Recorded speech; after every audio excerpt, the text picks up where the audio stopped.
ایک دفعہ رسول اللہ صلی اللہ علیہ وآلہ وسلم کے پاس ایک شخص آیا اور عرض کیا، یا رسول اللہ صلی اللہ علیہ وآلہ وسلم، کون سا عمل اللہ کے ہاں سب سے زیادہ محبوب ہے؟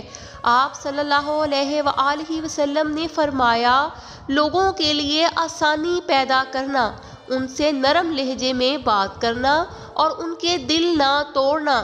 اس شخص نے پھر پوچھا، اگر کوئی دوسروں کو تکلیف دے، ان کا دل دکھائے، تلخ بات کرے، اس کا کیا انجام ہے؟ رسول اللہ صلی اللہ علیہ وآلہ وسلم نے فرمایا، جو دل توڑتا ہے اللہ اس کے ساتھ نرمی نہیں کرتا، قیامت کے دن اس کا حساب سخت ہوگا۔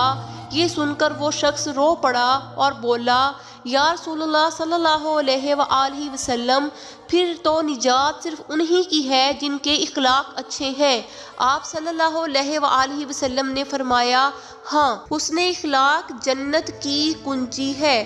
جنت اعمال کی کثرت سے نہیں، اخلاق کی خوشبو سے دل جیتنے والوں کو ملتی ہے۔